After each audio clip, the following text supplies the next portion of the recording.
Hello everyone, I will be reading chapter 51 out of the book Inkheart by Cornelia Funk. I have decided to read out of this book because the entire time I was reading it, it kept me intrigued. It is a very long book, but it makes you feel like you're in the story and it seems so real. If you ever get the chance, definitely pick it up. It is for a younger audience, but I definitely enjoyed it and hopefully you will too. So here we go. Baird heard footsteps just as they were making the torches. The torches had to be larger and more solid than those Dustfinger used in his shows, for they would have to burn a long time. Baird had already cut Silvertongue's hair with the knife Dustfinger had given him. It was short and bristly now, and at least that made Silvertongue look slightly different. Baird had also shown him the kind of earth he needed to rub on his face to darken his skin. No one must recognize them. Not this time. But then he heard the footsteps. And voices. One was speaking angrily, the other laughed and called out, but they were still too far away for him to make out the words.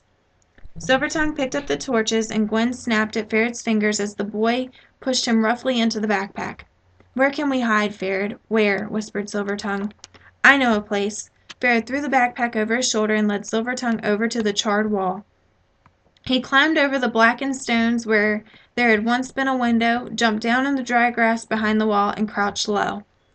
The metal cover he now pushed aside had buckled in the fire and was overgrown by alyssum. Its tiny white flowers rambled like snow over the opening. Ferret had found the metal plate while he was exploring during the long hours he spent there with the silent and ever-reserved Dustfinger. He had jumped off the wall and noticed the hollow sound. Perhaps the space under it had originally been a store for perishable foodstuffs, but at least once before it had also been used as a hiding place. Silvertongue recoiled when he touched the skeleton in the darkness.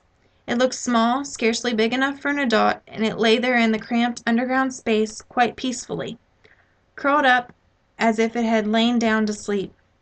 Perhaps it was because it looked so peaceful that Ferret was not afraid of it. If there was a ghost down here, he felt for sure it could only be a sad, pale creature, nothing to be frightened of. There wasn't much space when Ferret drew the metal cover across again. Silvertongue was tall, almost too tall to hide there. But it was reassuring to have him close, even if his heart was beating just as fast as Ferret's own. The boy could feel every single beat, as they crouched there side by side, listening for sounds from above.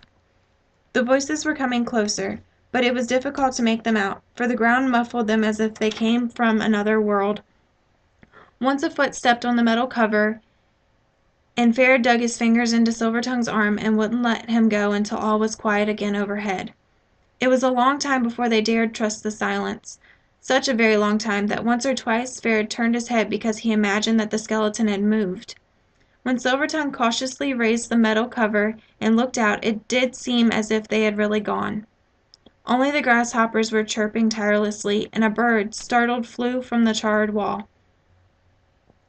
Whoever it was had taken everything with them, the blankets, the sweater that Ferret had curled up at night like a snail going in its shell, even the blood-stained bandages that Silvertongue had tied around the boy's forehead the night they had been shot at. "Never mind," said Silvertongue, as they stood beside their cold fireplace. "We won't be needing our blankets tonight." Then he ran his fingers through Ferret's dark hair. "What would I do without you, Master Scout, rabbit catcher, finder of hiding places?" he asked. Ferret stared at his bare toes and smiled. Well, I hope you guys liked it. Let me know what you think.